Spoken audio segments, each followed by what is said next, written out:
चलिए, स्वागत है आप सभी का वापस शिक्षण अभियोग्यता की दूसरी कक्षा में। प्रथम कक्षा में मैंने शिक्षा शिक्षा से संबंधित जो भी तथ्य थे उनके विषयों में बहुत सारी बातें बताई थी। आज हम लोग इन्हीं योग्यताओं का वर्णन अगले हिस्से में आगे करने की कोशिश करेंगे। आपके सिलेबस के अगर अनुसार देखा जाए तो शिक्षा शिक्षा की परिभाषा क्या होता है, शिक्षण टीचिंग क्या होती है, स्किल्स क्या होती है, इसके विषय में हमने पिछली कक्षा में बात की थी। आज की कक्षा का जो मूल विषय होगा वो होगा शिक्षण का स्तर। आखिर शिक्षा का क्या स्तर होता है, किस तरीके से शिक्षा किन खंडों में चलती है, पिरामिड स्तर से कैसे हम इसे आगे लेके चल सकते हैं, और अन्य विषयों की वार्ता जो है जिसके विषय में हम लोग आज बात करने वाले हैं। मूल तौर पे जैसा मैंने आपको पिछली कक्षा में बताया था कि शिक्षा एक ऐसी कंटिन्यूअस प्रोसेस है जो लगातार आजीवन चलने वाली विधाओं में से एक मानी जाती है। उसका कुछ स्तर माना जाता है। खास करके बौद्धिक अभियोग्यता में जब आप देखते हैं, जब आप मेंटल एबिलिटीज की बात करते हैं, तो वहां पे शिक्षण के कुछ स्तर का वर्णन हमारे विद्वानों ने किया है, जिसका वर्णन आज हम सभी करेंगे। तो आप लोग हेडिंग डाल लीजिए टीचिंग्स, टीचिंग्स का लेवल, लेवल ऑफ टीचिंग, शिक्षण का स्तर, शिक्षण का स्तर। जैसा मैंने बताया था आप लोगों को कि शिक्षण का मूल उद्देश्य क्या है, वो है न केवल ज्ञान के स्तर में परिवर्तन लेके आना, अपितु व्यवहारिक जीवन में परिवर्तन लेके आना, और व्यवहार के द्वारा व्यक्ति अपने समस्त जीवन को परिवर्तित करने की योग्यता रखता है। लेकिन अगर इनको देखा जाए कि जो बच्चा है, जो छोटा बालक है, यदि हम उसे शिक्षित शिक्षा दे रहे हैं, शिक्षित कर रहे हैं, तो उनका क्या क्या लेवल होना चाहिए। तो 3 लेवल से एक शिक्षक अपने शिक्षण अभिवृत्ति को, अपने एप्टीट्यूड को, अपने योग्यता को छात्र तक पहुंचाता है। जो प्रथम योग्यता होती है उसको बोलते हैं मेमोरी लेवल। मेमोरी लेवल लिखते रहिए, मेमोरी लेवल। दूसरा है अंडरस्टैंडिंग लेवल। अंडरस्टैंडिंग लेवल यानी कि बोध गम्यता जिसको बोलते हैं, बोध का स्तर, कितना जो छात्र है वो किसी विषय को कितना समझ पाया, वो बोध स्तर के तहत आता है। और तीसरा आता है रिफ्लेक्टिव लेवल, यानी कि कितना उसके आचरण और व्यवहार में रिफ्लेक्शंस आना शुरू हुआ है। रिफ्लेक्शन या जो भी रिफ्लेक्ट कर रही है चीजें, कितना वो अपने अपने माध्यम से, अपने समझने के माध्यम से आप तक बता पा रहा है। मेमोरी लेवल में बेसिकली अगर हम बात करें, कोई भी चीज पढ़ाते हैं, आप देखिए, जैसे मान लीजिए मैं आपको पढ़ा रहा हूँ, तो कुछ बातें आपको याद रहती होंगी, कुछ बातें स्वाभाविक तौर पे भूल जाती होंगी। बहुत सारी, मान लीजिए अगर एक कक्षा में 50 लोग हैं, तो उन 50 लोगों के चॉइस ऑफ टॉपिक्स अलग अलग होते हैं।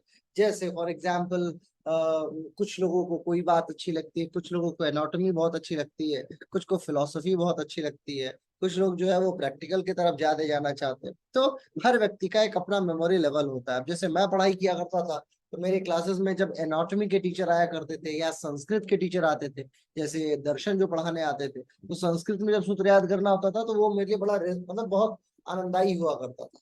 तो कंडीशन ऐसी होती है कि आप जिस चीज में आप पारंगत हो, चूंकि मैं साइंस साइड का स्टूडेंट था और साइंस साइड से बायोलॉजी में आना एक एक नया चैलेंज था। लेकिन 10वीं कक्षा में ज्यादा अच्छा रिजल्ट आने के कारण से मुझे बड़ा आनंद भी आता था बायोलॉजी पढ़ने में।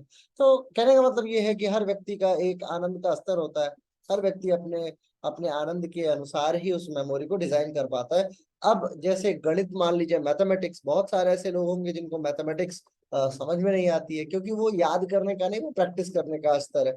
जितना आप उसका अभ्यास करेंगे, आप उसमें योग्य होते जाएंगे। तो एक शिक्षक को हमेशा शिक्षण अभियोग्यता में, टीचिंग एप्टीट्यूड में, इन बातों का अति विशिष्ट ध्यान रखना होता है कि कहाँ किस चीज को मेमोराइज करवाना है और कहाँ किस चीज को प्रैक्टिस करवाना है, कहाँ किस चीज को उसको इस उदाहरण से सेट करना है कि वो आपके जेहन में, दिमाग में हमेशा बना रहे। अब उदाहरण भी कई तरीके के होते हैं, सकारात्मक और नकारात्मक उदाहरण की बात की जाती है।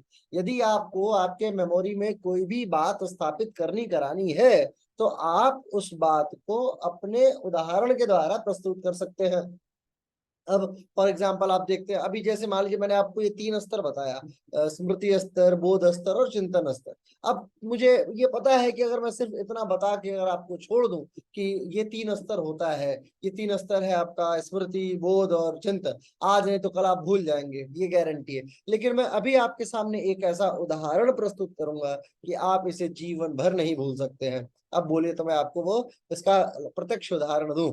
प्रत्यक्ष उदाहरण ये है कि अगर मैं आपसे चिंतन ये पूछे कोई कि शिक्षण के कौन से स्तर होते हैं, तो मेमोरी, अंडरस्टैंडिंग और रिफ्लेक्टिव लेवल, ठीक है, ये 3 हो गया। अब ये याद कैसे रहेगा वो मैं आपको बताता हूँ। इसको आप ऐसे याद कर सकते हैं, ये बताइए, शराब में एक क्वालिटी होती है, एक दारू की क्वालिटी होती है रम। आप जानते हैं रम को? RUM, रम नहीं जानते? नाम सुना होगा किसी ने, रम। हाँ देखिए, कुछ लोग जानते हैं। रम जो होती है क्वालिटी होती है, सामान्यतः मिलिट्री मैंस को दिया जाता है, ताकि जब भी गोली वगैरह लगे तो कम से कम उस समय असहनीय पीड़ा को निश्चेतक की भांति काम किया जाता है रम के द्वारा, ठीक है। तो रम जो है वो एक एक शराब की क्वालिटी होती है, खास करके जो यूरोपियन कंट्रीज है वहां पे इसके ऊपर बहुत लोग जोर देते हैं। अब ये जो शिक्षण के प्रकार है, एक्चुअली इसे रम के नाम से ही याद किया जा सकता है। R is stand for reflective, R is stand for reflective, U stand for understanding level और M stand for memory level, RUM। अब आप देखिए, इसी मेमोरी में अभी ये बात आपके समझ में नहीं आ रही थी, लेकिन जैसे ही यहाँ पे एक नकारात्मक शब्द, हालांकि नकारात्मक नहीं है, कई स्तर पे ये सकारात्मक भी होता है, परंतु जैसे ही एक उदाहरण आया कि शराब का नाम होता है रम, रम से याद कर लीजिए reflective, understanding and memory level, तो ये आप अब आजीवन नहीं भूलेंगे कि इसका कोई ऐसा उदाहरण है, ठीक है। अब जैसे हमें हमारे टीचरों ने पढ़ाया ईंट पर नाच, है ना। ईंट पर नाच का मतलब होता है इलेक्ट्रॉन का, क्या कहते हैं, इलेक्ट्रॉन, प्रोटॉन और न्यूट्रॉन की खोजकर्ताओं का, कि किसने खोज की थी, थॉमस, है ना, रदरफोर्ड, और इस तरीके से नाम दिया जाता था। उसके बाद एक उदाहरण होता था लाल बटे कक्का, है ना, sine theta, cos theta, tan theta को याद कराया जाता था कि लाल, LAL यानी लंब अपान आधार, आधार अपान कर्ण, है ना, इस तरीके का फॉर्मूला बनाया जाता था। तो ऐसे जो कंस्ट्रक्टिव फॉर्मूलाज है ना, ये आपके मेमोरी लेवल को, मतलब आपके मस्तिष्क में एक हैंगिंग कैपेसिटी लाके छोड़ देता है। तो मेमोरी लेवल के लिए शिक्षक को ये मत सोचिए कि नेट में क्या पूछेगा, अभी बस आप इतना समझिए कि एक शिक्षक के अंदर योग्यताओं का एक अंबार ऐसा होता है कि वो किसी भी, मतलब जो बिल्कुल बेहद नकारात्मक छात्र है, यदि आप चाहें तो उस छात्र के अंदर भी अपने उचित उदाहरणों से चीजों को याद करने की क्षमता का अनुमोदन कर सकते हैं। और ये अनुमोदन आपके उदाहरण शैली पे ही निर्भर करता है। हर छात्र, जो भी छात्र आपके पास अध्ययन कर रहा है, उसकी कैपेसिटी अलग है, उसकी मेमोरीज अलग अलग है। अब जैसे अब ये मेमोरी डेवलपमेंट का काम क्या है, मेमोरी में तो योगा में तो हम लोगों के पास बहुत सारी ऐसी कैपेसिटी है जिसके माध्यम से हम मेमोरी को अनलॉक कर लेते हैं, मेमोरी डेवलप कर लेते हैं। देखिए, सबसे जबरदस्त मेमोरी होती है छोटे से बच्चों की, जो 2 साल, 2.5 साल, 3 साल वाले बच्चे होते हैं ना, इसी समय के बाद से आप उन बच्चों का जितना मस्तिष्क यूज करना शुरू कीजिएगा, उतना ही वो वो बच्चा आगे आपके लिए मेमोरी का उदाहरण पेश करेगा। परंतु जैसे जैसे आप उसके मेमोरी को कम प्रयोग करेंगे, धीरे धीरे उसके ऊपर प्रेशर कम देंगे छोटे बच्चे के ऊपर, तो वो कालांतर में धीरे धीरे वो उतना मतलब तीव्र नहीं हो पाता है। इसका उदाहरण ग्रामीण क्षेत्रों में देखने को बहुत मिलता है। ग्रामीण क्षेत्रों के वो माता पिता जो थोड़े बहुत भी पढ़े लिखे हैं, वो अपने बच्चों को डांट के और किसी भी डरा के, धमका के, कैसे भी पढ़ाते हैं, वो बच्चे आगे जाने के बाद धीरे धीरे अपनी शिक्षा की योग्यता को आगे बढ़ा लेते हैं। परंतु ऐसे परिवारीजन जो अपने बच्चों को बिल्कुल नहीं डांटते, उनको छोड़ देते हैं, उनके ऊपर बहुत उनको कंट्रोल करके नहीं रखते, ऐसे बच्चे कालांतर में शिक्षा लेना तो चाहते हैं, परंतु मेमोरी का स्तर ही इतना योग्य नहीं होता कि वो उसे स्वीकार कर सके और वो उसे प्राप्त कर सके। तो सबसे जो इम्पोर्टेंट पार्ट है स्मृति लेवल का, मेमोरी लेवल का, वो टीचर के एलिजिबिलिटी, एबिलिटियों पे ही निर्भर करता है। अब एक परिभाषा लिखिए वुडवर्थ के अनुसार, स्मृति लेवल को लेके वुडवर्थ की एक परिभाषा है। वुडवर्थ ने कहा है कि स्मृति सीखते हुए, स्मृति यानी मेमोरी जो कंटिन्यूअस लर्निंग स्किल्स है, सीखते हुए अनुभव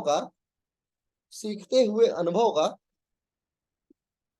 प्रत्यक्ष अनुप्रयोग है, प्रत्यक्ष एप्लीकेशन है, डायरेक्ट एप्लीकेशन है।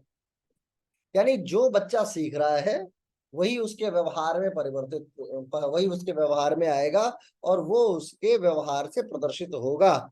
जैसे आप देखते होंगे छोटे छोटे बच्चे गाली देने में बहुत एक्सपर्ट हो जाते हैं कई बार। अब उन्हें गाली का मतलब नहीं पता कि वो अब्यूज कहाँ से आ रहा है, कहाँ से वो शब्दों का प्रयोग कर रहे हैं, परंतु वो बहुत फ्लुएंटली गाली दे देते हैं। अब आप उनसे पूछेंगे कि इस गाली का क्या अर्थ है, तो उसे अर्थ नहीं पता। उसने सुना किसी से, देखा तो वही बोल दिया, है ना। अब जैसे एक एक वीडियो मेरे पास किसी ने भेजा कि एक छोटा सा बच्चा है, उसको उसके पिता उठाए हुए हैं, वो बोलता है गणपति बप्पा मोरया, गणपति बप्पा मोरया, नीचे डाल, अब बोलता है पानी में डाल दो, है ना। मतलब बहुत प्यारा सा वीडियो मैं आपको भेजूंगा, आप देखिएगा।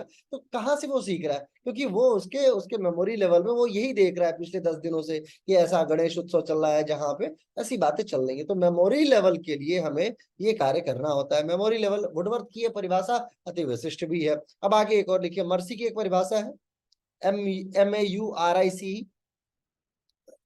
मॉरिस, मर्सी कुछ भी लिख सकते हैं। मॉरिस ने कहा कि स्मृति, स्मृति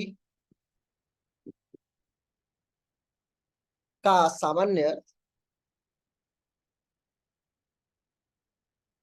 तथ्यात्मक विषयों के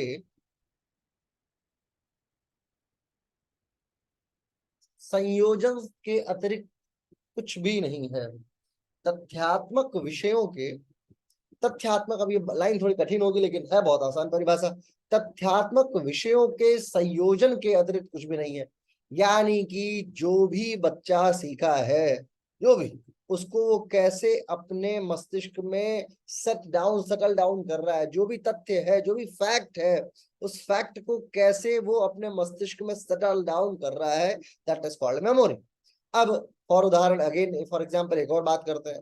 अब जैसे मान लीजिए कि सामान्य शब्दों में कोई मेमोरी है, छोटा सा बच्चा है जिसको एक बार वो कीचड़ में उसका पैर चला जाता है, ठीक है। अब जब वो कीचड़ में चला जाता है तो उसके घर वाले तुरंत उस कीचड़ को साफ करने के पीछे लग जाते हैं, जल्दी साफ करो इसे, हाँ हाँ, छी छी छी छी छी, कैसा कैसा। अब लोगों का मुंह बनना शुरू होता है, ये अब भ्रिकुटियां। तो बच्चा क्या है, बच्चा उन भ्रिकुटियों को, उन चेहरों को देख के एनालाइज करता है और ये मानता है कि ये चेहरा तो सामान्यतः नकारात्मक परिदृश्य में बनाया जाता है। इसका मतलब मैं दुनिया के सबसे गंदे चीज में मेरा पैर प्रवेश कर गया है। वही नेचुरोपैथी में आने के बाद उसी उसी कीचड़ को लोग पेट पे, सर पे, मुंह पे, सब जगह पोत लेते हैं, है कि नहीं है। तो योग में तो सारे वो, फिर वो अच्छा है क्योंकि हमें पता है कि वो चीज अच्छी है। लेकिन बच्चे का पैर जैसे ही उस गंदगी में जाता है, उसे गंदा मान लिया जाता है, कीचड़ में चला गया तो हाँ ये तो बहुत गंदा हुआ, जल्दी धो जल्दी धो। तो वो बच्चा ये समझ जाता है, यानी कि अब उसके मेमोरी में ये बात आ चुकी है कि अगर ये कीचड़ है तो मुझे इससे बच के जाना है, मुझे इसके आस पास तो होके ही नहीं गुजरना है। अगर नाले का पानी बह रहा है तो उसमें पैर नहीं डूबना चाहिए। मतलब ऐसे बहुत सारे विचार जो है वो आपको आपके मस्तिष्क में बैठ जाता है। अब जैसे मेरी जो NGO है जहाँ पे हम लोग गरीब बच्चों को पढ़ाते हैं, तो अब बहुत मतलब ऐसे स्थान पे है जहाँ पे बहुत VIP जगह पे तो NGO खोल नहीं सकते, बहुत अच्छे जगह पे स्कूल खोल नहीं सकते ऐसा जहाँ फ्री बच्चों को पढ़ाया जा रहा हो। तो हमारा जो स्कूल है वहां पे बरसात में वो पूरा गांव ही भर जाता है पानी से, बेतहाशा पानी, उस पूरे गांव की सड़कों पे घुटने के बराबर पानी। थोड़ी सी भी बारिश होती है तो सारा ओवरफ्लो हो जाता है। अब आपको उसमें जाना भी है, अब तैर के तो जाओगे नहीं, नाव तो लगेगी नहीं। मोटरसाइकिल से भी अगर जा रहे हो, क्योंकि कार जाने की अवस्था तो है तो होती नहीं वहां पे, तो मोटरसाइकिल से भी जाओ तो पूरे नापदान का पानी आपके पैरों में लगता है। जैसे ही वो पानी आपके पैरों को छूने की शुरुआत करता है तो मेमोरी का, मतलब मैं अपनी बात बता रहा हूँ, मेमोरी का एक स्तर जो बचपन में ये बताया गया था कि ये नाले का पानी, ये बहुत गंदी चीज है, वो तुरंत एक्टिवेट हो जाता है कि हाँ हाँ ये तो बहुत गंदा है, इसमें तो पैर जाना ही नहीं चाहिए था। लेकिन अगले स्तर पे ये ध्यान आता है कि हमारे बच्चे जो है वो उसी में रह रहे होंगे, उनका घर ऐसा है कि वो ईंट लगा के बेड को उठाते जाते हैं, जैसे जैसे पानी बढ़ता जाता है वो ईंट लगाते जाते हैं, उनका बेड ऊपर होता जाता है, उसी में रहना, खाना, सोना, सब कुछ उनका उसी में है। तो हमें तो जाना ही होगा। तो ये मेमोरी का स्तर है। मैं वही बात आपको बता रहा हूँ कि ये जो परिभाषा है मॉरिस की, वो यही कहती है कि आप अपने फैक्ट को किस तरीके से अपने मस्तिष्क में संग्रहित कर पाते हैं, दैट इज कॉल्ड मेमोरी। और मेमोरी की योग्यता के आधार पे व्यक्ति की योग्यता निर्धारित होती है। सामान्य परीक्षाओं में क्या होता है, यूपीपीसीएस के या कोई भी पीसीएस के, लोअर पीसीएस हो या अपर पीसीएस हो या यूपीएससी हो, उसमें क्या होता है, हर व्यक्ति जिसका रैंक 100 प्रश्नों में से जिसने 80 प्रश्न सही किए वो आईएएस बनेगा, जिसने 70 सही किए वो आईपीएस बनेगा, जिसने 60 सही किए वो आईएफएस बनेगा, है ना। उसके बाद धीरे धीरे रेलवे सर्विसेज और ऐसे करते करते कम योग्यता वाली सर्विसेज मिलती जाती हैं। और यूपी मतलब पीसीएस की परीक्षाओं में तो लोग प्रिंसिपल पटवारी तक बनते हैं यूपीएससी के द्वारा। मतलब सेम परीक्षा से व्यक्ति एसडीएम भी बन रहा है और उसी डिपार्टमेंट में सबसे कम योग्यता वाला व्यक्ति भी उसी परीक्षा से जा रहा है। यानी कि ये मेमोरी का स्तर है। मेमोरी का स्तर का मतलब हुआ कि आप जितना याद रखते हैं उसी आधार पे आपकी योग्यता का निर्धारण होगा। और इन्हीं फैक्ट को स्टेबल करने की योग्यता का नाम जो है वो मेमोरी लेवल है, इसी को बोलते हैं मेमोरीज। ठीक है, आगे हर्बर्ट स्पेंसर की परिभाषा है, लिखिए। हर्बर्ट को बहुत इंपॉर्टेंट मानिएगा। Herbert Spencer is one of the most finest scholar, बहुत शानदार स्कॉलर है। हर्बर्ट की परिभाषा लिखिए कि सामान्य शिक्षार्थी, शिक्षार्थी या छात्र तथ्यों को याद रखता है, तथ्यों को, फैक्ट्स को याद रखता है, चाहे वो सार्थक हो, माने किसी काम की हो, या अर्थविहीन हो, अर्थविहीन हो। अब इस परिभाषा का डिस्क्रिप्शन अगेन बहुत बड़ा है। सार्थक चीजें हमारे दिमाग में रह जाती हैं, निरर्थक चीजें भी उसी दिमाग में रह जाती कि नहीं रह जाती, है ना। अब यूक्रेन से अगर मानवीय मूल्यों को हटा दिया जाए तो हमारा क्या लेना देना है यूक्रेन से। अगर ह्यूमन ग्राउंड को देखा जाए तब तो बहुत लेना देना है, अगर आप पॉलिटिकल साइंस के स्टूडेंट है तो बहुत लेना देना है। लेकिन अगर मानवीय मूल्यों के अतिरिक्त अगर कोई अन्य मूल्य नहीं है तो आपका क्या लेना देना है। अच्छा ये बताइए, पापुआ न्यू गिनी के बारे में कौन जानता है? कोई लेना देना नहीं है। क्या लेना देना है पापुआ न्यू गिनी क्या चीज है, क्योंकि उसका कोई आपके जीवन में महत्वपूर्ण रोल नहीं। ठीक है, लेकिन अगर वहीं पे आपको बताया जाए थोड़ा सा पापुआ न्यू गिनी के बारे में, सिएरा लियोन के बारे में, कि सिएरा लियोन भी एक देश है जहाँ पे लोग आते जाते हैं। अभी हमारी टीटीसी चल रही है तो हमारे यहाँ दो छात्र ऐसे ही देशों से हैं, एक पापुआ न्यू गिनी से और एक सिएरा लियोन से। तो आप सोचिए कि ऐसे देश भी उपस्थित हैं अफ्रीकी कंटेंट में, जहाँ से लोग आ रहे हैं, जहाँ से लोग शिक्षा ले रहे हैं, अपने देश में जा रहे हैं। तो हमारे हमारे लिए तो वो हमारे मेमोरी में तो स्टेबल करेगा। लेकिन आपके मेमोरी के लिए वो क्या रहा, आपके लिए सही सिएरा लियोन कोई कोई तथ्य नहीं है। अगर अर्थविहीन तथ्य अब मैंने आपको बता दिया तो अब आपके मस्तिष्क में सिएरा लियोन का एक उदाहरण तो रहेगा कि सिएरा लियोन यानी कि सर का एक छात्र है जो सिएरा लियोन से भी है, इतना ही पता होगा आपके बारे में। ठीक है, तो फैक्ट्स हमें इसी तरीके से याद होते हैं। आपका कोई लेना देना नहीं है सिएरा लियोन से, कोई लेना देना नहीं है आपका क्या कहते हैं किसी अन्य इस तरीके के उदाहरण से, परंतु आपके मस्तिष्क में ऐसे बहुत सारे उदाहरण हमेशा से स्थित रहते हैं। आपकी मेमोरी जंक मेमोरी से बहुत हद तक फुलफिल रहती है। अच्छा मेमोरी के विषय में बात बताऊं, ये फुलफिल होने वाली चीज नहीं है, स्ट्रेच वाली चीज है। जैसे गुब्बारे में हवा भरते जाओ भरते जाओ भरते जाओ भरते जाओ, भरता जाएगा, गुब्बारा तो फट जाता है, मेमोरी नहीं फटती।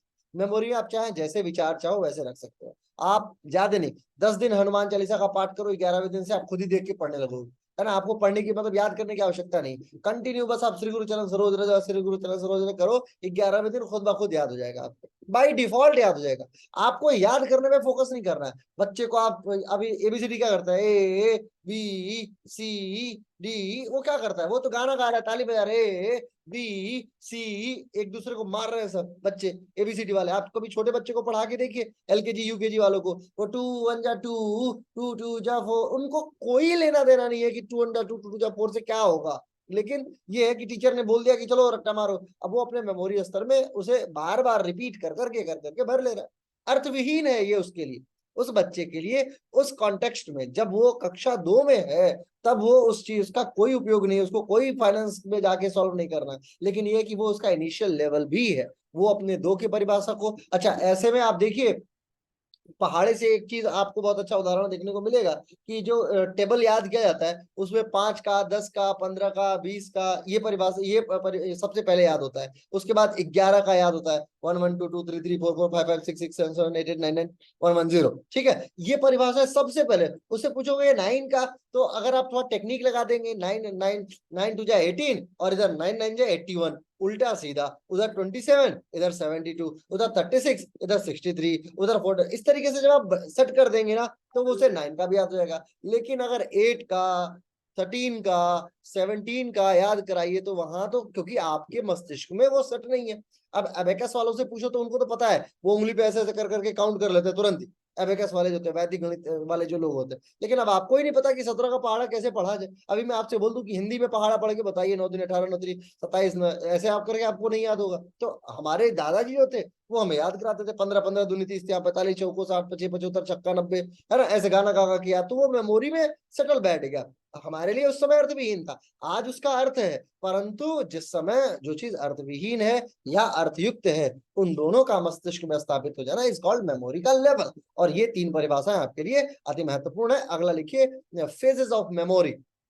फेजेस ऑफ मेमोरी, स्मृति के क्या क्या चरण माने जाते हैं, किस तरीके का चरण है, उसके विषय में हम जानेंगे। मूल तौर पे 4 चरण ही मानी जाती है मेमोरी। 4 स्तर है मेमोरीज का। जब पहला है लर्निंग प्रोसेस, फिर retention, recall, recognition. Learning, retention, recall, recognition.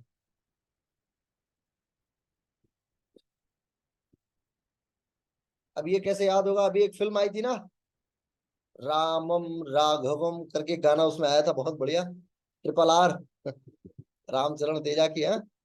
देखिए आपने लिखा है नीचे RRR लिख रखा है, एल के बाद RRR। ये याद रखिएगा, ये सब मेमोरी का लेवल है। ठीक है, लिखा है ना एल के बाद 3R, रिकॉल, रिटेंशन, रिकॉग्निशन। तो आपके लिए RRR का मतलब कोई और नहीं होना चाहिए, आपके लिए रिकॉल, रिटेंशन एंड रिकॉग्निशन ही होना चाहिए। ठीक है, लर्निंग। लर्निंग का क्या मतलब है? लर्निंग का मतलब होता है सीखना। जो भी छात्र जिस भी माध्यम से सीख सके वो सीखने की अवस्था है।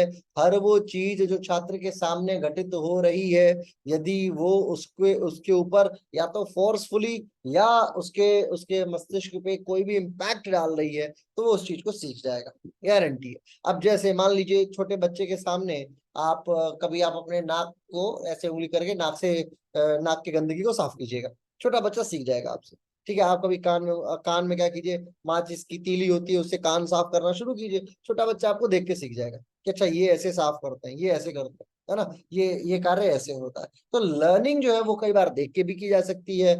चलना होता है, अब जैसे बंदर जिस तरीके से चलता है वो अपने बच्चों को वो ऐसी ट्रेनिंग देता है, उनका बच्चा वैसे सीख जाता है। अभी कुत्तों का के बच्चे वैसे चलते हैं, मानव का बच्चा धीरे धीरे पहले रेंगना शुरू करता है 4 पैरों पे, फिर धीरे धीरे खड़ा होने लगता है। तो ट्रेनिंग, कई बार आप उसे इंटेंशनली सिखाते हैं, कई बार ऐसा होता है कि वो विदाउट इंटेंशनली सिर्फ देख के सीख जाता है। तो ये लर्निंग का एक पहला फेज होता है। और जैसे ही वो सीखता है वो चला जाता है मेमोरीज के अंदर। अभी एक बात बताइए, जैसे आप अपने घर से बाजार जाते हैं, तो बाजार जब आप पहली बार अपने उस घर को खरीदे होंगे, तो जाहिर सी बात है कि उस घर के रास्ते को आप भूलते होंगे 1 2 बार। लेकिन अब ऐसा है कि आप बाजार में 75 कट अगर हो, लेफ्ट राइट लेफ्ट राइट, आप फोन पे बात करते हुए आप ध्यान नहीं दे रहे हो, कहीं और किसी से बात कर रहे हो, बहुत डीप चर्चा चल रही है, भारत की इकोनॉमी के बारे में आप डिस्कस कर रहे हो, लेकिन फिर भी चलते चलते चलते चलते आप बिना सोचे अपने घर तक पहुंच जाते कि नहीं पहुंच जाते। जैसे लिफ्ट में हम लोग का क्या, अब फोन आया, फोन जैसे कट गया, कोई मैसेज आया उसे देख रहे हैं, आगे अपना लिफ्ट का नंबर दबा दिया, किस नंबर पे हमें जाना है, ऑटोमेटिकली आप घूमते फिरते उसी कक्षा तक पहुंच जाते हैं। योगा टीचर्स जैसे क्लासेस में जाते हैं उनके साथ भी है। तो मेमोरी का स्तर, शॉर्ट टर्म मेमोरी है, ये छोटे समय के लिए है, लेकिन मेमोरी का स्तर सीखने के आधार पे भी हो जाता है। और जहां पे व्यक्ति का लाभ लाभ या इंटरेस्ट दिख रहा हो, वहां सीखने का स्तर तीव्र होता है। इसलिए हे शिक्षकों, आपसे अनुरोध है कि लाभ को जोड़ के दिखाने की परिविधा शुरू कीजिए। जैसे ही आपको लाभ पता चलेगा कि सीखने से लाभ ज्यादा है, तो आप फिर आनंदमय हो जाएंगे। अब जैसे मैंने आपके ग्रुप में एक संदेश दिया था थोड़े दिन पहले कि इस समय JRF की वो बढ़ा दी गई है, रेमंडरेशन जो है उसका पैसा बढ़ा दिया गया है, अभी 57,000 रुपये कर दिया गया है। पहले वो था, वो कहाँ 35 35 40 हजार 50 हजार से 40 हजार तक था शुरुआत में, अभी 57,000 हो गया। तो अब जो लोग सोचते थे कि चलो ये भगवान नेट नेट नेट, अब वो थोड़ा और 2 घंटे ज्यादा पढ़ाई करके JRF की तरफ सोच रहे हैं, SRF में और ज्यादा पैसा मिल रहा है। कुल घूमते घामते लाख रुपए तक बात पहुंच जाती है अगर आप किसी अच्छी यूनिवर्सिटी में पढ़ाने लग गए तो आपको अगर आपका लाभ पता चल जाए तो आप JRF के लिए क्यों ना ट्राई करो। ठीक है ना, तो ये व्यक्ति के लाभ का निर्धारक होता है। आगे है रिटेंशन। रिटेंशन का मतलब होता है अवधारणा, अवधारण, अवधारण, अवधारणा नहीं अवधारण। रिटेंशन का मतलब होता है सामान्य अर्थों में कि जो भी बात सीखी गई है वो लंबे समय तक आपके मस्तिष्क में बनी रहे। जैसे अगर मैं आपसे पूछूं आपके पापा का क्या नाम है ना, तो अब आप अपने पापा का नाम भूल जाएंगे ऐसे करके, सर वो तो याद था पापा का नाम, अभी 2 मिनट दीजिए अभी बता दूंगा। आपको याद है कि बच्चे ऐसा करते हैं, ऐसा ऐसा कार्य करते हैं। जैसे एक बच्चे से पूछा गया कि ये बताओ कि व्हाट इज ग्लोब, ग्लोब की परिभाषा बताओ। कक्षा 8वीं का बच्चा था। तो बोला सर परिभाषा तो मैं याद तो है। अब ये था कि सारे बच्चे अब लाइन से, पहले डेस्क के सारे बच्चों को मारा गया। अब जो लास्ट वाले थे बेचारे बिल्कुल डरे सहमे थे, क्योंकि बहुत जो टॉपर्स बैठे हुए थे आगे, उनको बहुत मारा जा रहा था। 10-10 डंडे की, तुम्हें ग्लोब की परिभाषा नहीं याद है ना।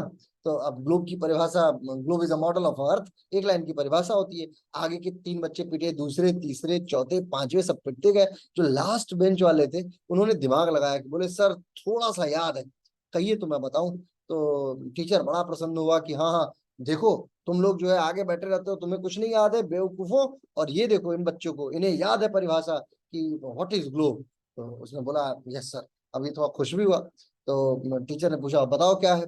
तो बोला सर थोड़ा सा याद है बस अंतिम का। बोले जो भी याद हो बेटा, कुछ भी याद हो, थोड़ा बहुत भी याद हो तो बता दो। तो बोला हाँ सर। तो बोला क्या बोलता है, और इसे ग्लोब कहते हैं। ये बोला। और उसके बाद मतलब कई डंडे और ज्यादा, मतलब आगे वालों को 3 ही डंडे पड़े थे, इन्हें 4-4 5-5 डंडे।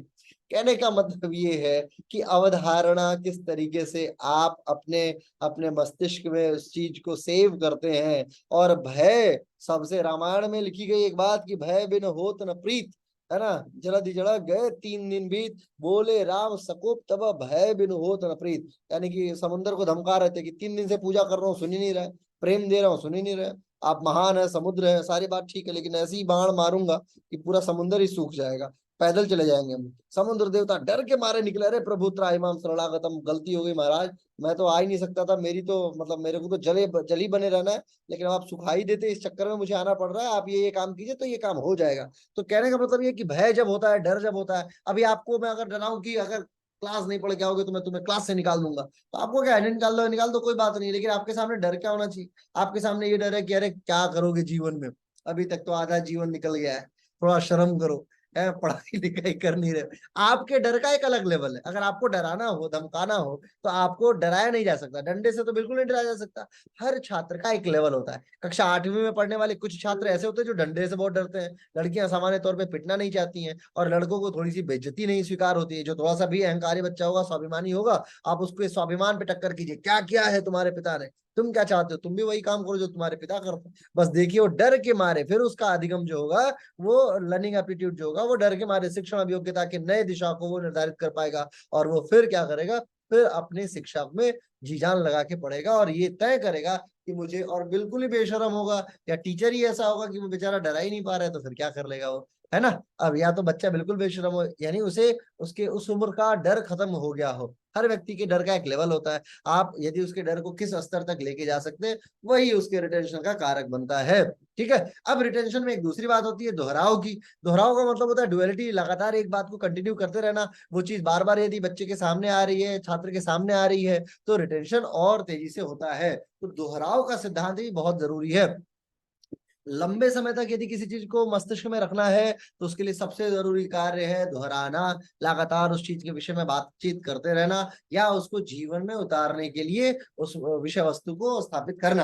अब जो लोग, जैसे आप लोग मान लीजिए टीचर हैं, आप लोग जब भी अपने बच्चों को पढ़ाएं, तो आपसे अनुरोध है कि जो भी पढ़ाएं वो उसको पढ़ाने के बाद दोहराने की जो विधि है वो सामान्य बातचीत में लेके आए। जैसे मान लीजिए जब मैं पढ़ा करता था, जब मैं पढ़ के, अभी भी हम लोग जब पढ़ते हैं, तो कोई बात पढ़ के और उसको प्रतिदिन एक दिन में अगर 5 कक्षा ले रहे हैं, तो पांचों क्लासेस में उसे किसी ना किसी माध्यम से जरूर जोड़ देते हैं।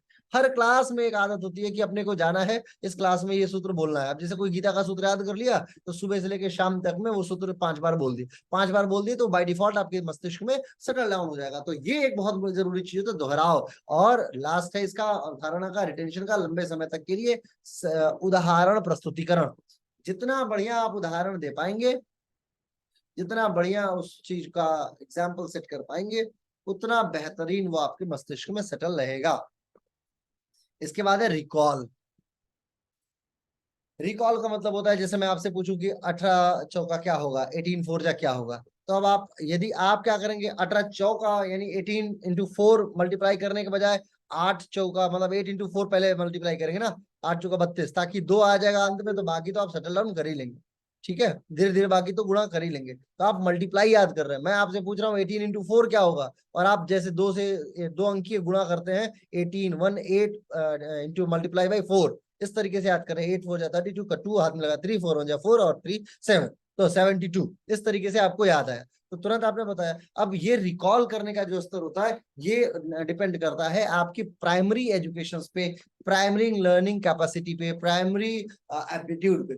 उदाहरण के तौर पे किसी भी बच्चे को आप सीधे सीधे 18 का पहाड़ा याद करा दीजिए, 18 का, उसे मल्टीप्लाई मत सिखाइए, ठीक है, उसे सिर्फ रट्टा मारा दीजिए 18 × 18, तो वो क्या करेगा, वो 18 × 4 जब आप पूछेंगे तो वो 18 चौको डायरेक्ट नहीं बता पाएगा, वो शुरू से शुरू करेगा।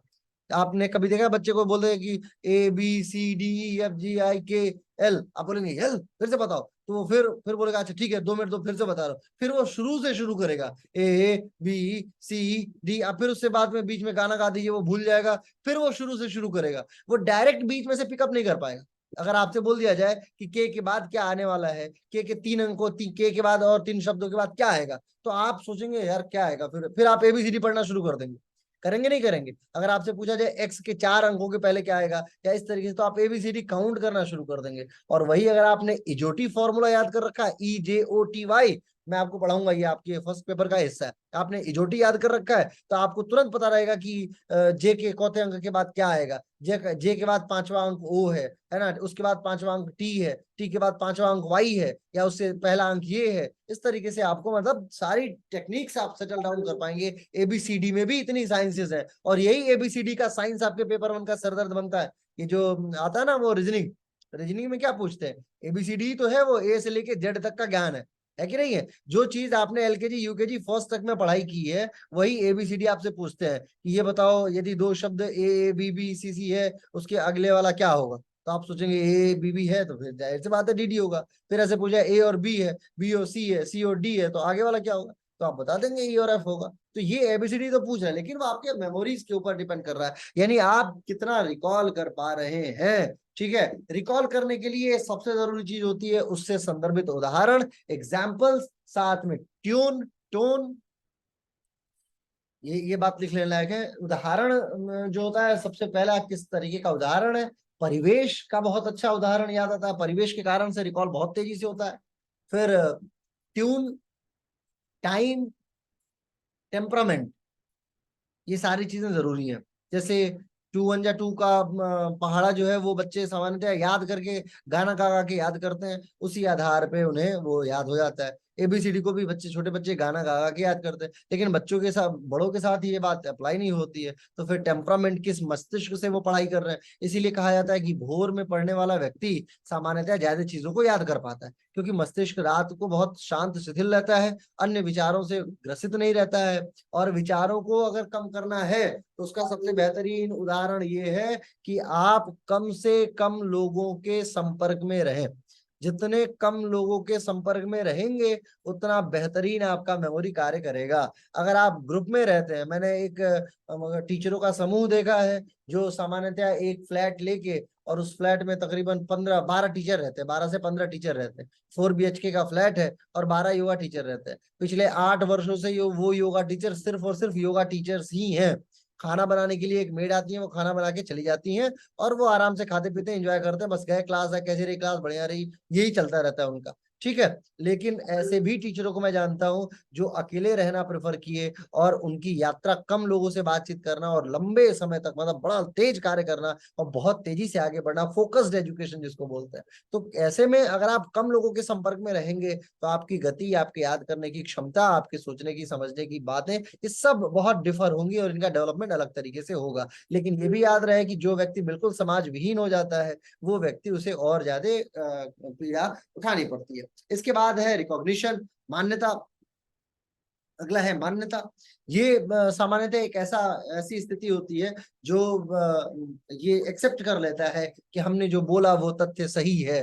जो भी बात हमने स्वीकार की है वो बिल्कुल एक्यूरेट है, राइट है। अब जैसे योग की परिभाषा के तौर पे अगर हम देखें, योग की परिभाषा अलग अलग लोगों ने अलग अलग तरीके से दी है ना। योग कर्मसु कौशलम, योग चित्त वृत्ति निरोधा। अब योग के तीन सामान्य अर्थों में हम योग को लेते हैं, जैसे योग योग युज समाधो हो गया, है ना। इस तरीके का तीन अर्थ आता है हमारे दिवादी घड़ी, चुरादी घड़ी और रुधादी घड़ी कॉन्सेप्ट के अनुसार, है। तो हमें वो युज संयमने और युज समाधो वाले कॉन्सेप्ट में डिफर करना है कि हम युज संयमने वाले कॉन्सेप्ट से आते हैं, युज समाधो वाले से आते हैं, या दिवादी घड़ी, रुधादी घड़ी, चुरादी घड़ी, किस कॉन्सेप्ट को हम स्वीकार करते हैं। जिस भी कॉन्सेप्ट को हम स्वीकार करते हैं उस अनुरूप हमारी परिभाषा सिद्ध होती है। अब जैसे कुछ लोग जो है वो चित्त की वृत्तियों के निरोध को योग मानते हैं, कुछ लोग ईश्वर से आत्मा के परमात्मा के मिलन को योग मानते हैं, कुछ लोग समाधि यानी कि युज समाधो वाले कॉन्सेप्ट को बेटर मान रहे हैं, और कुछ लोग जो है युज संयमन यानी एकाकार होने को एक्यूरेट मान रहे हैं। तो डिपेंड करता है कि आप किस किस परिभाषा को स्वीकार करते हैं, किसको आप रिकॉग्नाइज करते हैं। और ये भी डिपेंड करता है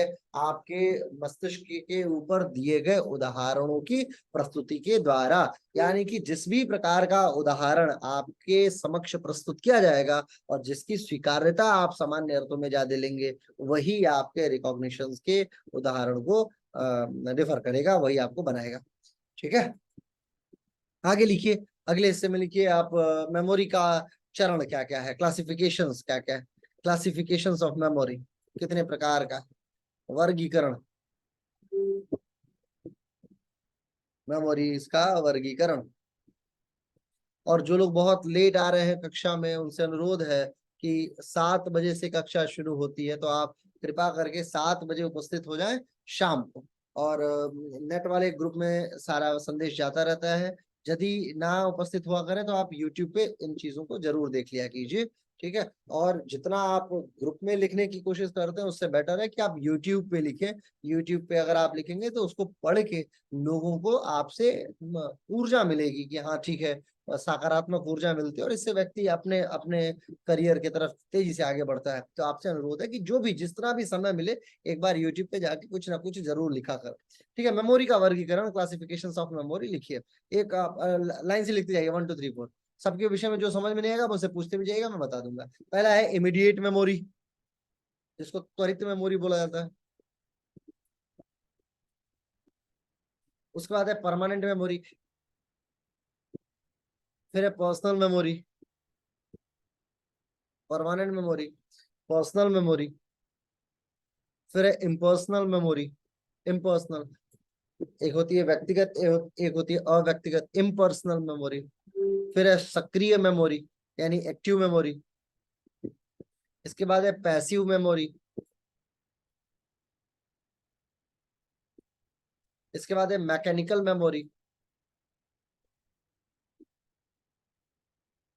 एक होती है रोट मेमोरी, रट्टा जिसको बोलते हैं, rote memory, ROT, rote memory.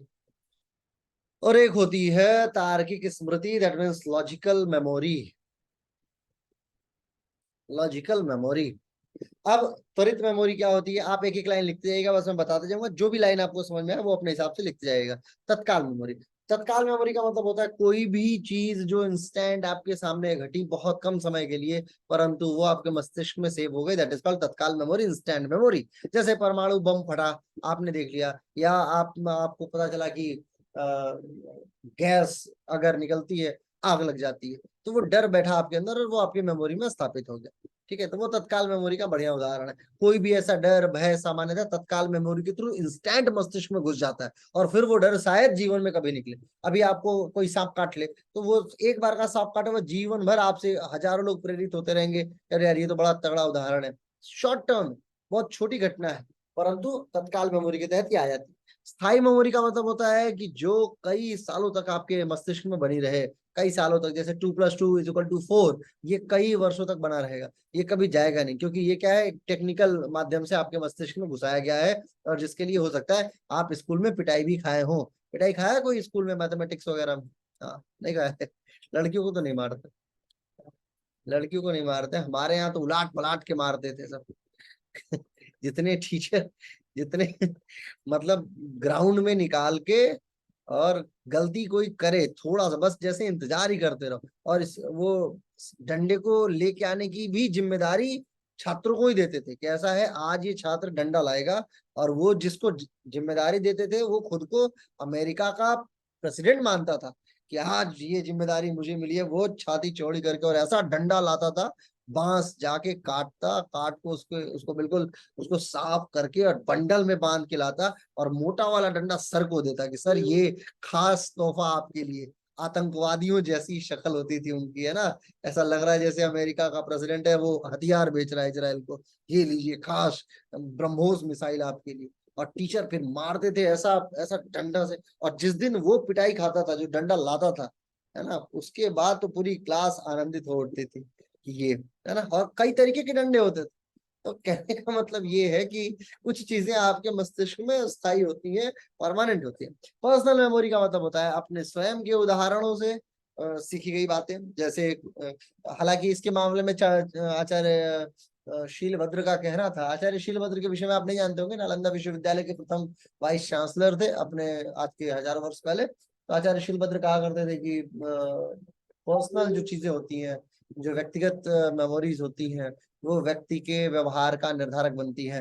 व्यक्ति के व्यवहार के निर्धारक के लिए, और एक बात और कहते थे, और एक बात ये भी याद रखिए कि पर्सनल अनुभवों के माध्यम से आप दुनिया के संसार के समस्त ज्ञानों को स्वीकार नहीं कर सकते, सारी चीजों को नहीं जान सकते हैं। इसलिए हे छात्रों, आपसे अनुरोध है कि दूसरों के अनुभवों से सीख के अपने अनुभवों का निर्धारण करें। दूसरे के अनुभव से सीखने का पर्सनल मेमोरी का मतलब होता है कि खुद से सीखेंगे। एक बार पहले जैसे मैं बोलूं कि गर्म पानी अगर आप पैर पे डाल लेंगे तो आपका पैर जल जाएगा। अब आप इस बात को मैं क्यों मानूं, ये कह के जाके गर्म पानी अपने पैर पे डाल लीजिए, एक बार जल जाएंगे तो वो जीवन भर आपकी पर्सनल मेमोरी में बना रहेगा, है कि नहीं है। तो पर्सनल मेमोरी हर व्यक्ति के साथ ऐसा होता है, थोड़ा बहुत पर्सनल मेमोरी इस तरीके की होती है। और पर्सनल मेमोरी का मतलब ये नहीं कि आप कहीं घूमने गए हुए थे तो आपने उस पल को बहुत एंजॉय किया, वो वाली पर्सनल मेमोरी नहीं। पर्सनल मेमोरी का मतलब होता है ऐसी ऐसी मेमोरीज जो असामान्य अर्थों में आप आपके आपके मस्तिष्क पे आपके अनुभवों के द्वारा आपके मस्तिष्क पे स्थान बनाई हो, उसे व्यक्तिगत मेमोरी कहा जाता है। सामान्यतः इसमें घटनाएं आती हैं, कोई भी ऐसी घटना जो आपके व्यक्तिगत स्तर पे एक बड़ा इम्पैक्ट डाल गई हो, उसे पर्सनल मेमोरी के तहत डाला जाता है। इसका जो इम्पर्सनल मेमोरी, इम्पर्सनल मेमोरी का मतलब दुनिया के अनुभवों के आधार पे आपने सीख रखा हो कि अरे भाई साहब छत से कूदोगे तो पैर टूट जाएगा, ठीक है। और ज्यादा ऊंचाई से कूद 2-3 फ्लोर से कूदोगे तो पैर टूटेगा, और चौथे से कूदोगे, चौथे पांचवे के ऊपर से, तो फिर आप परमानेंट जय हिंद जय भारत। ठीक है। किसी ने ट्राई तो नहीं किया है आज तक कि नहीं नहीं मैं नहीं मानता इस बात को, चलो मैं ट्राई करके देखूंगा कि एक बार देखूं कूद के कि सही में पैर टूटता है। मैंने ट्राई किया है वैसे, प्रथम तल से मैं बचपन में कई बार कूदा हूँ अपने यहाँ से कि ट्राई किया जाए कि पैर टूटता है कि नहीं टूटता है। लेकिन अच्छी बात ये थी कि आज तक ईश्वर की कृपा से नहीं टूटा। मतलब बचपन बचपन में थोड़ा कंस्ट्रक्टिव मेरा दिमाग इसी तरीके का रहा, और घर छत भी ऐसी थी, कूदते थे तो नीचे धान काट के लाके रखा जाता था तो उसकी पुआल बनी रहती थी। तो संयोग ऐसा था कि वो गिरते थे तो कुछ होता नहीं था, ईश्वर बचा लेते थे। परंतु ये मतलब व्यक्तिगत उदाहरण के अलावा जब आप सामाजिक अनुभवों के आधार पे सीखते हैं कोई बात, तो आपको ये बात पता चल जाता है कि अच्छा ये ऐसा होगा, है ना। जैसे हम लोग जो यूपीएससी की परीक्षा देते हैं, वो मॉक टेस्ट मॉक इंटरव्यू क्यों पढ़ते हैं, ताकि उनको दूसरे के अनुभव के आधार पे पता चल जाए कि आखिर ये कैसा कैसा उदाहरण है। सक्रिय मेमोरी का मतलब होता है कि हर उस घटना को, छोटी छोटी बात को याद करके रखना, है ना। छोटी छोटी बात जो भी घटना घटित हो रही है, उस बात को वो याद करके रख रहे हैं, उस बात को याद रखने जा रहे हैं, याद रख रहे हैं, तो इसे बोलते हैं सक्रिय घटना। ठीक है। कोई भी चीज जो है वो कंटिन्यू चल रही है, प्रतिदिन की सारी बातें याद कर ले रहे हैं, जैसे मैं जो जो पढ़ाते जा रहा हूँ वो सब बात आपको याद होती जा रही है। निष्क्रिय मेमोरी का मतलब होता है रद्दी दिमाग। ठीक है। आज पढ़ा, अभी आधे घंटे बाद गायब, कि शिक्षण के कितने प्रकार सर ने बताए थे। जय हिंद जय भारत। अब जिसके दिमाग में ये बात बैठी हो कि रम बताया था, उसे ये याद रह जाएगा कि रम, लेकिन अब उस रम को कौन डिस्क्राइब करेगा। R is stand for what, R के बराबर क्या हुआ, यू के बराबर क्या हुआ, एम के बराबर क्या हुआ। ये तो याद है कि रम है, लेकिन ये नहीं पता है कि क्या है। ठीक है। और ऐसे ही लोग जाके बोलते हैं परीक्षा में कि आया तो था चारों ऑप्शन, लग तो चारों ही ऑप्शन सही रहा था, कौन सा, क्योंकि चारों का अगर आर आर आर करके दे दिया हो, है, तो अब आप कंफ्यूज कि यार याद तो सही किया था। ऐसा कैसे हो गया कि भारत की राजधानी आगरा है, दिल्ली है कि नोएडा है कि गुड़गांव है तो सब आस ही पास में, लेकिन ये नहीं पता चल रहा कि कौन सा है। सब एक ही जैसे लग रहे हैं, हाँ। तो ऐसा ऐसा भी होता है, तो इसको बोलते हैं निष्क्रिय मेमोरी, रद्दी दिमाग। रद्दी दिमाग क्यों होता है, एक्टिवली काम ना कर पाने के कारण से। जब किसी बच्चे का, किसी किसी अध्यापक का, किसी व्यक्ति का, महिला का, टीचर का, किसी का भी अगर दिमाग मेमोरीज में चीजें याद नहीं रख पा रहे, इसका मतलब वो स्वस्थ नहीं है, वो कहीं ना कहीं उसके मस्तिष्क में टेंशन चल रही है। किसी ना किसी बात के अवसाद को लेके वो डरा हुआ है, सहमा हुआ है, या उन लोगों से जो लोग उसके आस पास हैं उससे वो प्रेम नहीं कर रहा है, उस भाव को नहीं समझ पा रहा है। अगर भाव भी ना हो, कहीं कहीं भी रहने की इच्छा ना कर रही हो, तुरंत उस स्थान का त्याग कर देना चाहिए। नहीं त्याग करेंगे तो आपके मेमोरी को फिर समाप्त कर देगी। ठीक है, इसके बाद होता है यांत्रिक memory, mechanical memory. Mechanical memory का मतलब होता है कि अभी पढ़ा, पढ़ के तुरंत उसको भूल गए। ठीक है, जब जरूरत पड़ी तो उसको फिर ऐसे ऐसे ऊपर की तरफ से सोच के वापस उसको बुला लाए कि अच्छा, जैसे छोटे बच्चे को आपने देखा होगा, वो सोचते सोचते सर बता रहे हैं एप्पल की स्पेलिंग बताओ, APPL ई, ऐसे करके बताता है ना, तो बिल्कुल झटके से उसको याद होता है ई।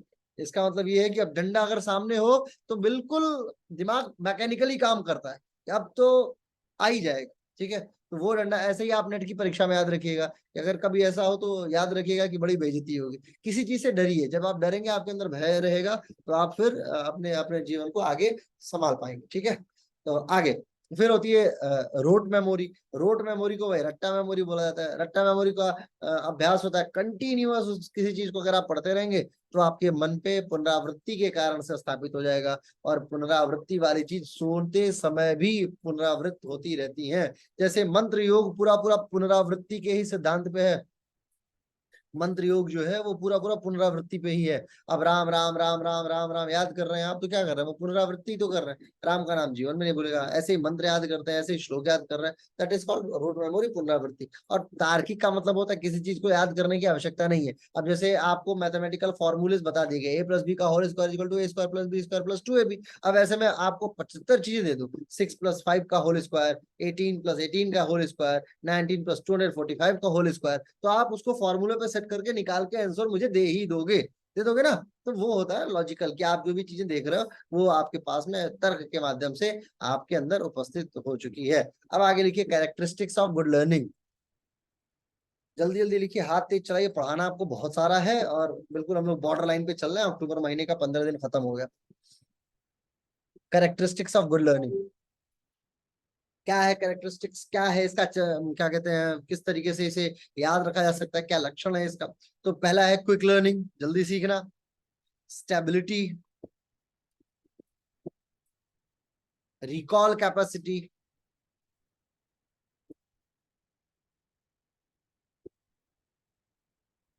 Quality of forgetting useless things. Quality of forgetting यानी कि अननेसेसरी चीजों को भूलने की जो अभियोग्यता है वो।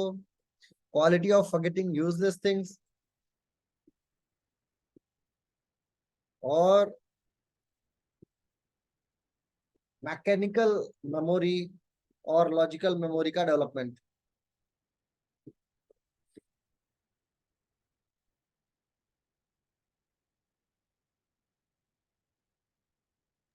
सर लास्ट वाला फिर से बताइए ना। मेमोरी, मैकेनिकल और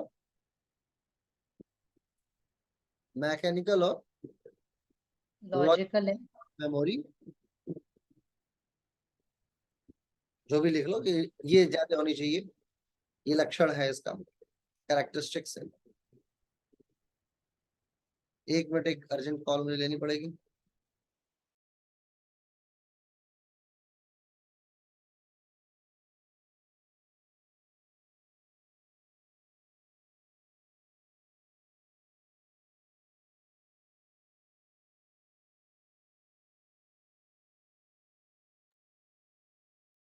हाँ, आगे लिखिए memory, model of memory, model of memory, level of teaching. क्या मॉडल होना चाहिए, मेमोरी लेवल कैसा होना चाहिए, उसके विषय में थोड़ी सी बातें करेंगे।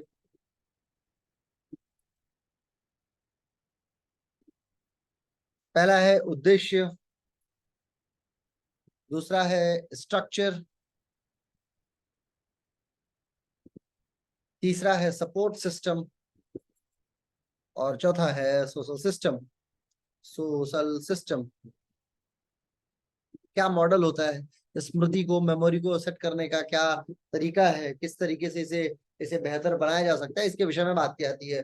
एम का मतलब होता है कि किस उद्देश्य से आप किसी चीज को पढ़ा रहे हैं। अगर ये छात्र के मस्तिष्क में क्लियर है तो मुझे लगता है कि वो व्यक्ति अपने मार्ग को अच्छे तरीके से प्रशस्त कर पाएगा। शिक्षण की योग्यता को यदि आप निर्धारित करना चाहते हैं तो आपको उद्देश्य की योग्यता पे सर्वप्रथम ध्यान देना होगा। उद्देश्य क्या है? जब आप किसी छात्र को ये बता पाएंगे कि ये करोगे तो इससे ये बनोगे, तो हो सकता है उस उद्देश्य के कारण से वो छात्र अपनी योग्यता का उचित निर्धारक बन पाए। यदि आप अपने उद्देश्य को क्लियर नहीं कर पाएंगे तो उस छात्र के ऊपर उसके मस्तिष्क के डेवलपमेंट की कैपेसिटी लो रह जाएगी। उसके बाद होता है स्ट्रक्चर। किस तरीके का स्ट्रक्चर आप बनाएंगे? किसी भी कक्षा को डिजाइन करने के लिए आप बोरिंग क्लास ले रहे हैं, मोनोटोनस क्लास ले रहे हैं, सिर्फ बोलते चले जा रहे हैं, सिर्फ लिखते चले जा रहे हैं, सिर्फ क्या कहते हैं, आते हैं और बातचीत करके चले जाते हैं, क्लास में सोने लगते हैं, इस तरीके की नकारात्मक चीजें भी सामान्यतः टीचर के माध्यम से किया जाता है। अब जैसे हमारा एक टीचर था, वो बेचारा आता तो था सही सही, लेकिन अब शरीर उनकी ऐसी हो गई थी कि वो थक जाया करते थे। हमारी 6वीं क्लास लेते लेते उनको नींद आती थी। लंच के तुरंत बाद वाली क्लास होती थी और क्लास में सोशल साइंस पढ़ाना पड़ता था, आके उन्हें नींद लगने लगती थी, तो बैठे बैठे बैठे ऐसे ऐसे झपने लगते थे। और एक बार आंख बंद हुई, अब बूढ़े आदमी, आंख बंद हुई तो 15 मिनट खत्म हो गया, 30 मिनट की कुल क्लास। तो हम तो आनंदित हो जाते थे कि चलो यार 15 मिनट तो गया कम से कम इसी बहाने। तो ये नहीं होना चाहिए। आपको अपने उद्देश्य को बताना होगा, आपका स्ट्रक्चर डेवलप करना होगा, ये 2 चीजें। इसके बाद है आपका सपोर्ट सिस्टम। सपोर्ट सिस्टम का मतलब होता है कि जो भी आप पढ़ाई कर रहे हैं उस पढ़ाई के संदर्भ में, उस शिक्षा के संदर्भ में, उस मेमोरी को उत्क्षेपित करने के लिए, अपग्रेड करने के लिए what you have extra things. आपके पास अन्य एक्स्ट्रा चीजें क्या है? जैसे आज के बच्चों के पास एक्स्ट्रा चीज में सबसे बढ़िया चीज है यूट्यूब, गूगल, है ना। हमारे समय में ऐसा कोई ना गूगल था ना कोई सपोर्ट सिस्टम था। अच्छी चीजें ये थी कि हमारे जो अग्रज थे, हमारे जो पूर्वज थे, वो बहुत पढ़े लिखे थे, तो हमें आसानी हो जाया करती थी। मेरी क्लास में टोटल 120 बच्चे पढ़ा करते थे। अभी जब तक हमने 12वीं क्लास की अलग अलग सेक्शंस मिला के, उन 120 बच्चों में से मुझे लगता है कि 10 ही बच्चे ऐसे होंगे जिनके परिवारजन बहुत पढ़े लिखे थे, जो पढ़ाया करते थे, जिनके पास एक सपोर्ट सिस्टम था। और जो बाकी के 100 लड़के थे, उनके पास ऐसी कोई योग्यता नहीं थी कि वो उस बात को पढ़ पाए। और सपोर्ट सिस्टम में उनमें 20 बच्चे ऐसे भी थे जो कोचिंग जाके अपने लिए सपोर्ट सिस्टम क्रिएट कर लेते थे। कोचिंग जाके पढ़ाई करके अपने लिए सपोर्ट सिस्टम क्रिएट कर लिया, टीचर से दूसरे टीचर से पढ़ लिया, एक ही बात को 2 टीचरों से पढ़ा तो हो सकती है उनकी पढ़ाई बेहतरीन हो जाए। परंतु ऐसे बहुत सारे छात्र थे जिनके पास पैसा ही नहीं था, जो सपोर्ट सिस्टम ही नहीं क्रिएट कर पाए। अब सपोर्ट सिस्टम नहीं क्रिएट कर पाए, जिसके कारण से उनकी योग्यता बहुत सीमित रह गई और फिर वो अपने जीवन में अभी भी अपने आप को कोसते। तो ये सपोर्ट सिस्टम क्रिएट करना, हर चीज का सेकंड का थर्ड का फोर्थ सपोर्ट सिस्टम क्रिएट करना is one of the most important part. इसके बाद आता है सोशल सिस्टम, सामाजिक व्यवस्था। समाज तो आजकल परिवर्तनशील है, आपको पता है, समाज अच्छी दिशा में आगे बढ़ रहा है। समाज पे बहुत ज्यादा टिप्पणी नहीं करनी, बस इतना जान लीजिए कि शिक्षा के स्तर में समाज का बहुत बड़ा योगदान होता है। अगर आप सही कर रहे हैं तो जो समाज सराहता है वो व्यक्ति आगे जाता है। सराहना बहुत जरूरी है, ठीक है। इसके बाद है elements of memory level of teaching. Elements of memory level of teaching लिखते जाइए। ऑब्जेक्टिव पहला, सब्जेक्ट मैटर। ऑब्जेक्टिव का मतलब होता है किसी भी चीज को पढ़ाने के लिए आप क्या उद्देश्य रख रहे हैं, उसी आधार पे शिक्षण, मेमोरी, ये सब तय होता है। दूसरा है सब्जेक्ट मैटर। सब्जेक्ट मैटर का मतलब ऐसा, कुछ छात्रों को कुछ चीजें अच्छी लगती है, कुछ छात्रों को कुछ चीजें अच्छी लगती है। कहीं ऐसा तो नहीं कि आप छात्र को बोर कर रहे हैं। तो सब्जेक्ट मैटर को हमेशा इंटरेस्टिंग बनाए रखने की भी आवश्यकता होती है। इसके बाद है टीचिंग मेथड्स। टीचिंग मेथड किसी भी मेमोरी डेवलपमेंट में बहुत इंपॉर्टेंट रोल प्ले करता है। जैसे यूट्यूब पे वीडियो दिखाना, या कोई अन्य अच्छा उदाहरण प्रस्तुत करना, या किसी अच्छे व्यक्ति को आपके समक्ष लाके खड़ा कर देना ताकि वो अपने अनुभवों को आपके साथ साझा करे। तो उदाहरण सेटिंग जो होती है, टीचिंग मेथड्स, ये भी बड़ा इंपॉर्टेंट होता है। Role of the teacher. Teacher कैसा रोल प्ले कर रहा है? गाइड का, बड़े भाई का, बड़ी बहन का, अध्यापक का, मित्र का, या गुंडो जैसा बिल्कुल आए, राउडियो जैसा आए क्लास में, ऐसा लगे जैसे राक्षस है और आपको मार के, डरा के, धमका के आपको पढ़ाने की कोशिश कर रहा हो, वो आप स्वीकार ना करें। तो role of teacher is also important. Teaching equipments बहुत इंपॉर्टेंट रोल प्ले करता है, जैसे चार्ट, मॉडल और ऑडियो विजुअल्स जो होते हैं, देखना सुनना, इसका भी बहुत बड़ा जो एलिमेंट है वो है, ठीक है। फिर सबसे इंपॉर्टेंट चीज है लास्ट की, मोटिवेशन। किसी भी छात्र को मोटिवेट करना शिक्षा के प्रति मेमोरी के वृद्धि का कारक बनता है। मोटिवेशन, और लास्ट में आता है इवोल्यूशन। मैंने एक मास्टर डिग्री की इग्नू से, ऐसे अनायास ही नाम लिखा लिया था मैंने।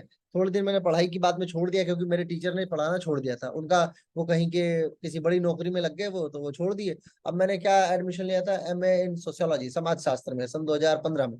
तो ऐसे ही यहाँ पे योगा सिखाया करता था, तो मेरी एक आदत ये है कि मैं पढ़ते ही रहता हूँ कंटिन्यू, कुछ ना कुछ डिग्री करते रहना है। तो समाज शास्त्र में अनायास एक दिन स्कूल चला गया, अपने विद्यालय चला गया। अब विद्यालय गया तो क्या देखता हूँ कि टीचर जो है वो कुछ नहीं, चुपचाप से क्लास में, मिश्रा सर थे जो चुपचाप से वो क्लास में बैठे हुए हैं, सारे बच्चों को बुला बुला के मौका दे रहे हैं और खूब सराह रहे हैं। जो बहुत बेकार बोल रहा है, मैं देख रहा हूँ कि बिल्कुल रद्दी बोल रहा है, कुछ नहीं आ रहा है इसको, उसको भी इतना सराह रहे हैं। वो टीचर को मतलब जब जाने को हो रहा है सर, तो लास्ट वाला फिर से बोला, क्या मैंने बोला लास्ट वाले में, क्या बोला, मोटिवेशन, इवेल्युएशन, इवेल्युएशन, इवेल्युएशन है ना, इवेल्युएशन, मूल्यांकन प्रणाली बोलते हैं इवेल्युएशन। तो अब वो खूब सराह रहे हैं, आहा क्या बोला है इस बच्चे ने, क्या शानदार बात कही है। अब एक दिन, पहले दिन जहां कक्षा में 20 छात्र थे, अगले दिन भी 20 छात्र थे, एक भी दिन छात्र घटे थे। कहने का मतलब ये है कि लोग उनसे इतना कनेक्ट कर गए, और संयोग से उन्हें बीच में उनका ट्रांसफर हो गया किसी कॉलेज को, उनको देखने के लिए उनको प्रिंसिपल बना के कहीं भेज दिया गया शायद।